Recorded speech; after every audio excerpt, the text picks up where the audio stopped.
ہم کو اللہ تعالیٰ نے دائی گروہ میں پیدا کیا ہے. ہمارا کام بھی یہی ہے کہ ہم جو بھی موقع ہم کو میسر آتا ہو دعوت دینے کا لوگوں کو, اس کو ضائع نہیں کرنا چاہیے. اپنے اخلاق سے, اپنے کردار سے, اپنے معاملات سے لوگوں کو متاثر کرنے کے لیے ہی اللہ تعالیٰ مجھے اور آپ کو دائی گروہ میں پیدا کیا ہے. یوں تو تمام مسلمانوں کو داعیانہ کردار ادا کرنا چاہیے, لیکن بالخصوص یہاں پر جو تحریک اسلامی سے وابستہ ہیں ان کو یہ ہدایت دی جا رہی ہے کہ ہمارا ایک ایک پل, زندگی کا ایک ایک پل, اگر کوئی کاروبار کر رہا ہے تو وہ وہاں پر اسلام کو پیش نظر رکھتے ہوئے کاروبار کرے اور لوگوں کو یہ بتائے کہ ایک مسلمان تاجر کیسا ہوتا ہے. اگر کوئی ملازمت کرتا ہے تو وہ ملازمت کا حق ادا کرتے ہوئے, وقت کی پابندی کرتے ہوئے, رشوت وغیرہ سے بچتے ہوئے اگر ملازمت کرتا ہے تو یہ خود بخود اس کا ایک داعیانہ کردار لوگوں کے سامنے آ جاتا ہے اور لوگ اس کو دیکھ کر متاثر ہونے لگتے ہیں.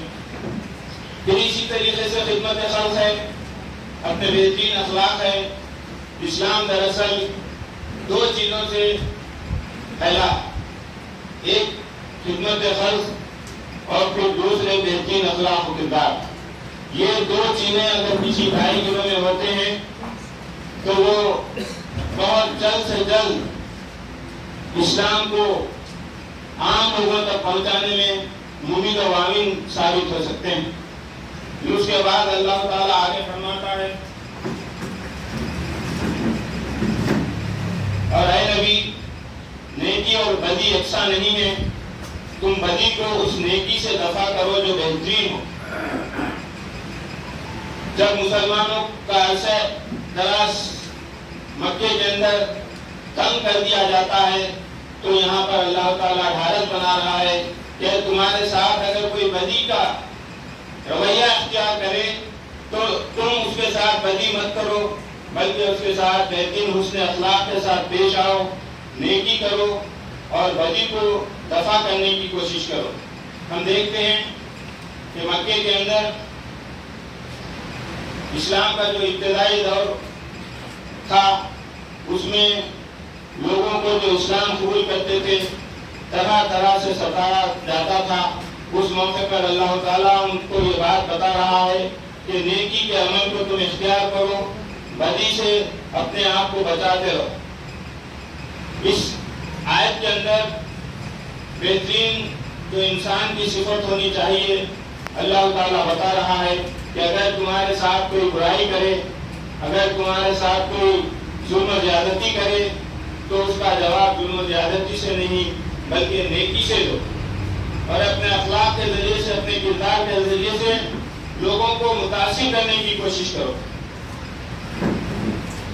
یہ آیت کا نزول کفار کی طرف سے جو مخالفت کی جا رہی تھی اس کے تعلق سے یہاں پر اللہ تعالیٰ بیان فرما رہا ہے کہ جو تم سے برا سلوک کرے تو ان کے ساتھ اچھا سلوک کرو.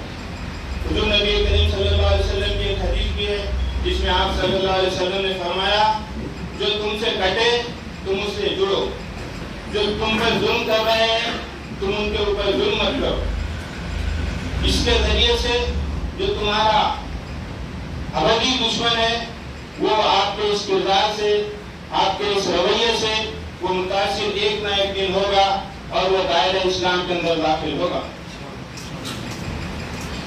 اس کے بعد اللہ تعالیٰ فرماتا ہے کہ تم دیکھو گے کہ تمہارے ساتھ جس کی عداوت پڑی ہوئی تھی وہ تمہارا جگری دوست ہو جائے گا. اگر ہم یہ اعمال کریں گے تو ایک نہ ایک دن وہ متاثر ہوگا اور دائرہ اسلام کے اندر داخل ہوگا.